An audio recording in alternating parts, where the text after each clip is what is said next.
villages, resulting in casualties and kidnappings. Governor Babagana Zulum of Borno State has warned that the state is, quote, losing ground, end quote, to the terrorists, with recent attacks reported in several communities. Joining us in the studio for this conversation is a public affairs analyst, Dr. Oladeinde Ariyo. Good morning. It's good to have you join us. Now, let's begin with how we got to this point. How did we get here? Because over the years, we have made several attempts. When you talk about budgeting, we have injected so much monies, and we keep saying we are winning the war, we are winning the war. And then all of a sudden, we hear a governor come out to say, you know what, we are losing grounds to some of these insurgents. From your perspective, what do you think was the missing gap, or how did we get to this point where these persons began to, resurface and, carry out these attacks again? Thank you very much. In medicine, there's a saying that how well diagnosed you are will determine how well treated you will be. We did not fundamentally identify the origin of Boko Haram. Yes, Mohammed Yusuf was said to be the leader, the founder, who was murdered while in police custody. That was the beginning of the crisis, so to say. He was leading an Islamic sect aimed at imposing new thinking over the existing groups. Deliberately, I won't be mentioning names. Right. When he was killed, his people made so much noise, they went to court. Two things were necessary: apology from the police and the government, and compensation. None was offered. His people went to court, and the court asked them to be paid 100 million naira. In office, there was Yaradua, who, whether you like it or not, wasn't too healthy while in office. So no action was taken, and that was the origin of all of the mess that we have had to deal with. When you look at the 100 million naira imposed by the court as against trillions of naira that we have spent, you can as well look back and say we were 1 penny wise and several pounds foolish. Another version says there was a young man called Muhammad Ali, very brilliant northerner, who was doing very well, that he started Boko Haram. And then he went to Sudan for training, became radicalized, also went to Afghanistan. But either way, what you could see there was a government that left things too late. And that's why we are where we are today. Boko Haram has left the level of religion, which was the original intention, so to say. It has taken on both political and economic lives. Yeah. But do we know? Again, the methodology that we are applying to fight Boko Haram has not changed. We still have not changed our strategies. And it pains me each time they come and say they've killed 100 of them. Who does the counting? During wars and crises, casualty count is never accurate. So, of what value are those figures in any case?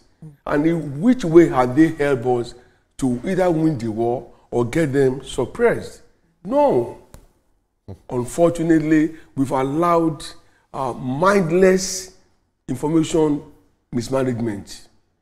Because those who come out and say, we've killed 70, for what purpose? Are we winning the war? No. And it's glaring.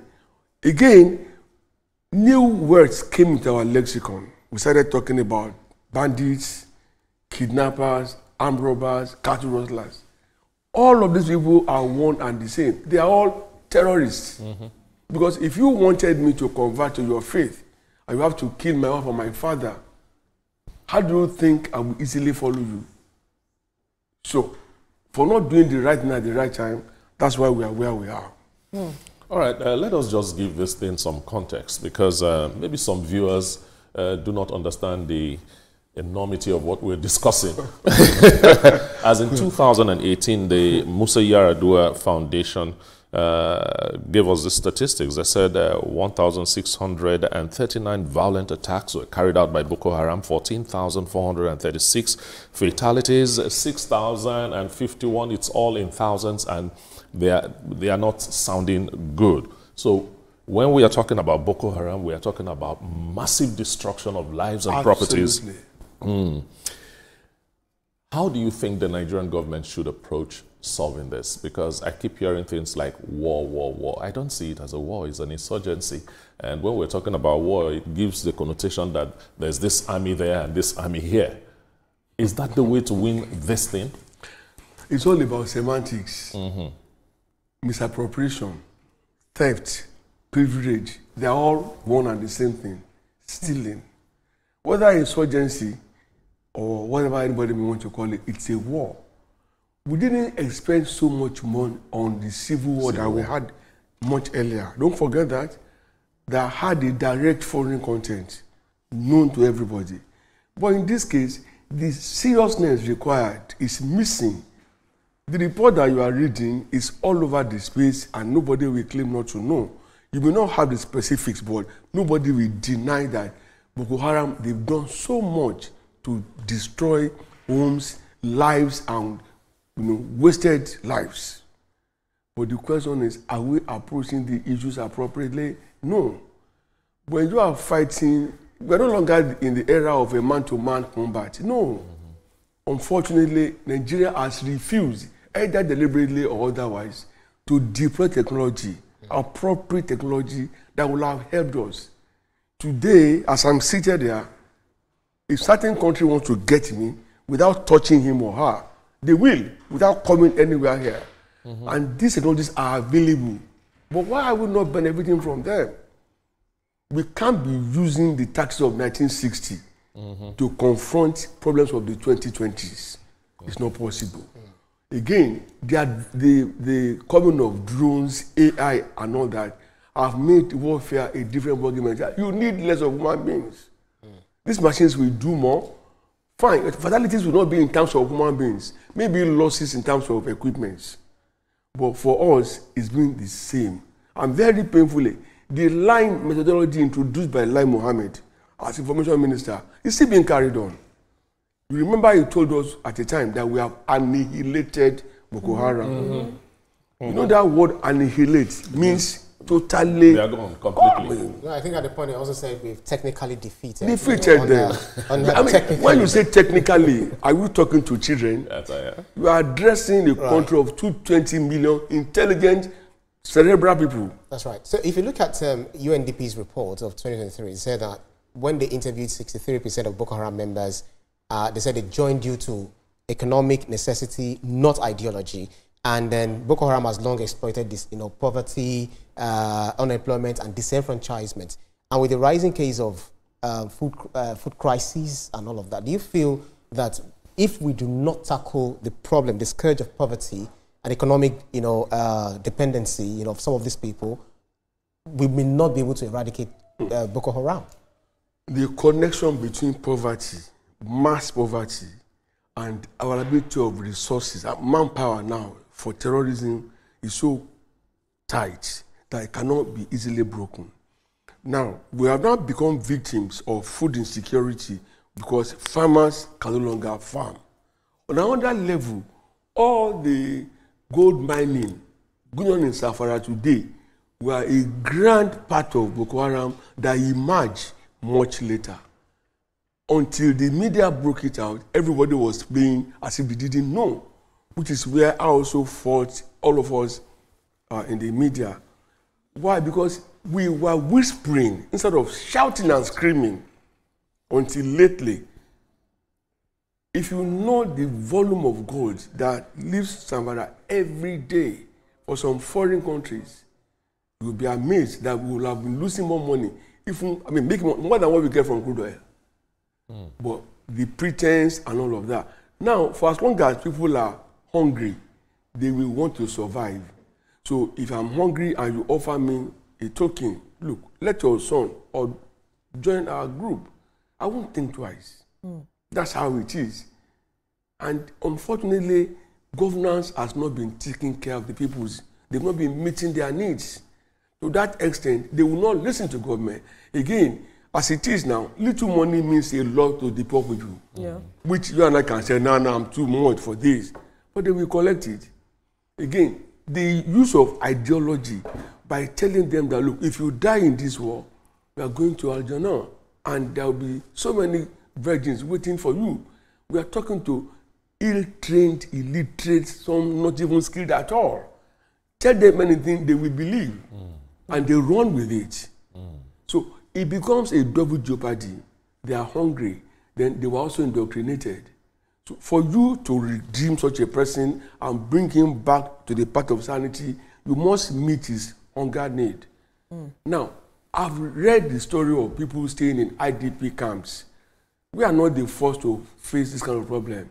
In most places, after 30 to 90 days, they will have restored the people back to where they came from. But some people have spent 10, 15 years in IDP camp. A girl got to IDP camp, she was barely 12. 10 years after, she had become 22, an adult. There was a man right at the camp. He came there with a wife. Today, he has 5 wives. While young girls were maturing into adulthood, and life is for the living. There was a need for emotional adjustment, and it was there, you know. The government was feeding them, and they felt, well, if we cannot go back to our home, anywhere we are, we make it home. Yes, okay. So these are the problems we must identify one by one before you can treat any disease in, well, herbal practice, which are mostly professional. You must isolate the challenges. The issues. Yes. Anyway, let's look at this statement that the governor, Babagana Zulum, made, talking about losing ground. And side by side, the statement made by the governor of Plateau State, talking about, both of them are sounding... 86 communities. Both of them are seemingly sounding helpless, as it is, and they are governors in charge of these states. And then the federal government, on the other hand, is saying, especially to Governor Babagana Zulum, that what you are saying is seemingly not what it is. It's seeming like both sides are not seeing things from the same angle. Is that also a challenge with regards to how we are dealing with these issues? Because the governors, even though they are chief security officers of their states, do not have the security apparatus to manage whatever the issues are.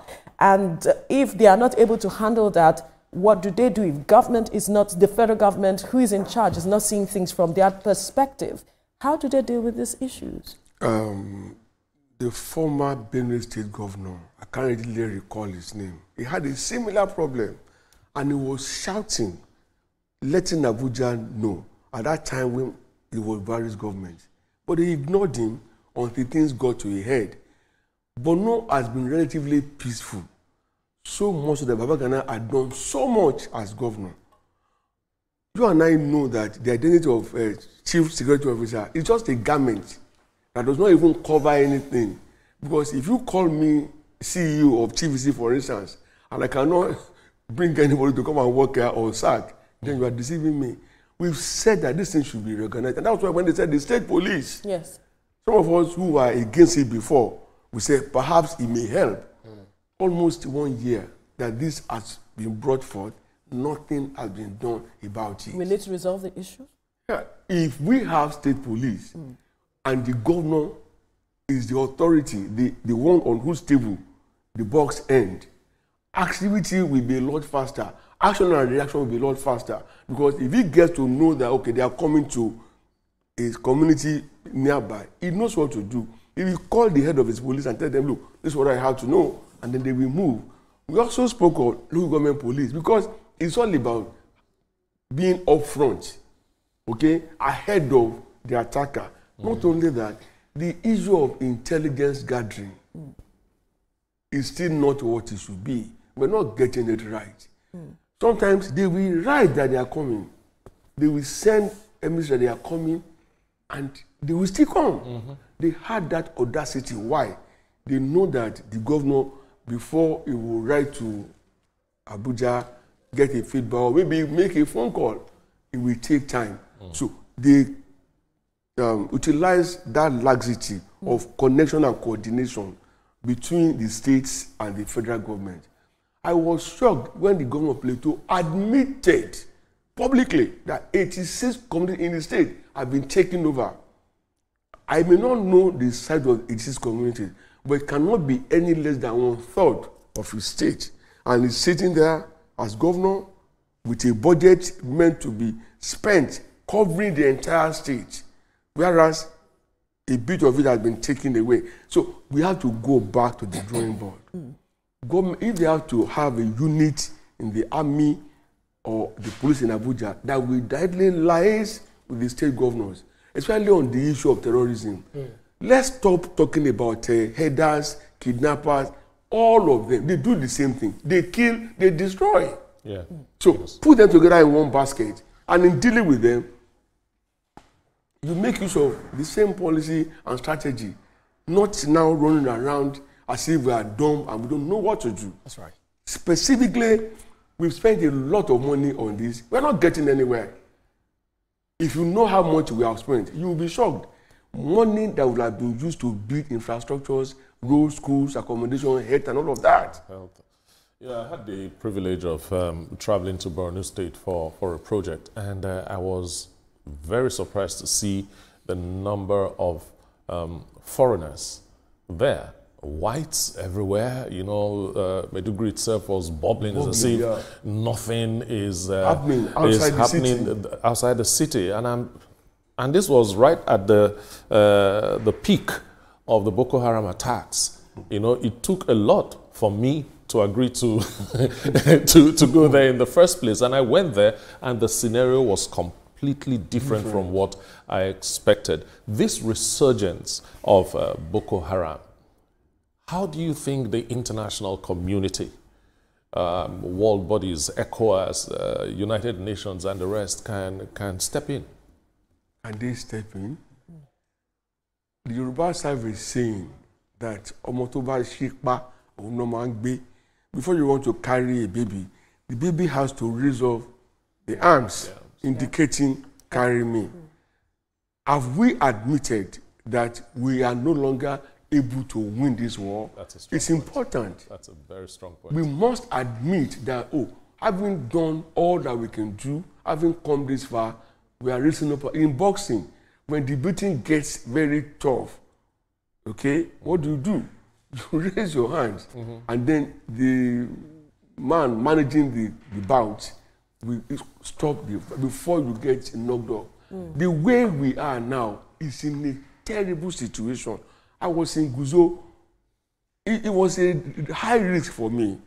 Unfortunately, I cannot discuss what took me there.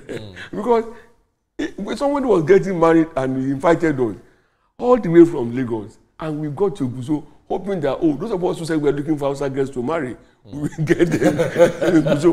But my brother, less than a kilometer to where we were, these guys were on the road with 200 out there about motorcycles, and on each bike they had 3 people. You know what that means? 600 strong invaders. A company that was constructing roads was their target. They looted that place. By the time people escaped from there and go to the party where we were, we didn't need to be told that they are going to hell and back. Before, you cannot, we are neighbors, or maybe we are brothers, and you didn't come to tell me, my brother, I need help. You think I'll come and ask you, do you need help? When me too, I'm contending with my own challenges. No. If we need help, we must speak out and stop pretending.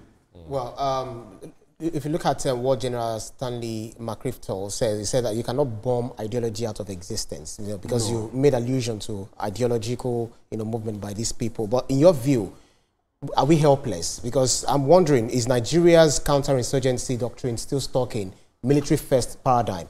What will be a long-term strategy, long-term solution, one that blends kinetic approach, one that blends social integration, economic inclusion, or psychological warfare? Now, one of the things that still pains me is the evolution of religion in Nigeria. My father was, they call them Babajo, father of, faith. Now, it was nice enough to have given a portion of land in our house to one alpha to establish a Zumratul, or what you call Islamic school. And we were growing side by side with his children. On Sunday, they will go to church with us. We come back to that. During Ileya and those things, my father will buy clothes for everybody. You don't even know who was who. So we grew up like that. There was unity of purpose. Suddenly, there's the definition where they will now tell me that those guys that I grew up with are my enemies on the basis of faith. And there is no, I have studied religion because I've been chanced to live in different parts of the world. No religion teaches violence. No religion. Yes. Every religion preaches peace and love. But what happens when they have ulterior and ignoble purposes? They color these things and people got sucked in. Like I said earlier on, it takes poverty or inability to fend for oneself before one gets lured in. You are told stories that are not true and you believe. So for anybody that has been so orientated, what do we need? They have to unlearn what they learn and begin to learn new things. But where are the platforms? All the ones that renounced Boko Haram, what did we do to them? We simply got some into the military and some are abroad studying. They should have been the one, the agents of change, to go back. They knew the people who are still in the system. Go and begin to tell them, look, what we are told is not true. We have found out. Will they come out? Follow us. Yeah, but no, we didn't utilize them. And you see, it's become very painful. Even the victims were not anywhere better treated as against these criminals. So to that extent, we should, if they have to call for a conference or memo from people, I will send papers and I will advise. I've always been writing. It's only recently I stopped writing the current IG. I write every IG, mentioning specifics that I've noticed. Let's address these things. The only one who ever invited me to Abuja was Balogun. Unfortunately, he also messed up. So quickly, we need to go back to the basics. First of all, identify the problem points. Our weaklings, we have a lot of weak positions, which is why they keep getting. The last video I watched, they seized 2 armored tanks from our soldiers and they set them ablaze. And they were deriding us. All right, quickly, let's look at this matter of external actors and factors to, how that is also contributing to the resurgence of Boko Haram activities in the northeast, as we might look at it. Because the borders, we keep saying, are porous. And there's a question of what are we even doing in that aspect. There's been talks several times about the porosity of our borders, where we are not making efforts to ensuring that we man those aspects as much as possible. Is it that even difficult to man? Yes, we know we have several of them. But then, if we know we have a challenge and we are injecting so much money, so why are we not dealing with the pain points, the areas that we know that we need to deal with as quickly as possible? Thank you very much. I refuse to use that word corruption on purpose. But where we are now, like we have talked about funding and not getting results, there is the element of corruption there. In the last 1 decade, we've had head of Air Force and Army being arrested, prosecuted, and found guilty of stealing money. And so much money recovered from them. Money meant for arms and ammunition for these wars. Money meant for rations for soldiers at the war front. So that is always there. Number 2, we are where we are in a situation where foreigners now, individuals and maybe governments, are supporting insurgency against Nigeria. So awaiting allegations. Sorry? Just awaiting allegations. They are, but I will explain. You want to ask yourself, how do they get the money to buy all the guns you find with them? How do they get to buy brand new motorcycles? And how do they get money to even feed themselves in the forest? They're not trading, they're not doing anything except fighting, killing people, maiming, destroying. So who is funding them until the MP came and said, the man in the US, forgetting his name now, he said, USAID had been supporting Boko Haram. If Nigeria had said it, they would have gone for him. He's still walking around a free man. So the onus is on USAID to now come and say, no, he was lying, but mom has been the word. And apart from that, we might not have been too serious here, but when Dubai, the government in UAE, they arrested some people and accused them of funding terrorism in Nigeria, they have been jailed. As an aside, Simon Ekpa was picked, and they also picked other people that they said they were funding him. So at all times, there are governments, there are people supporting insurgency against this country or that country. Leave the conversation there because of our time, unfortunately. Dr. Oladeinde Ariyo, Public Affairs Analyst, thank you so much for your time on the program. Thank you for having me. All right, we will go on a break. When we return, we'll let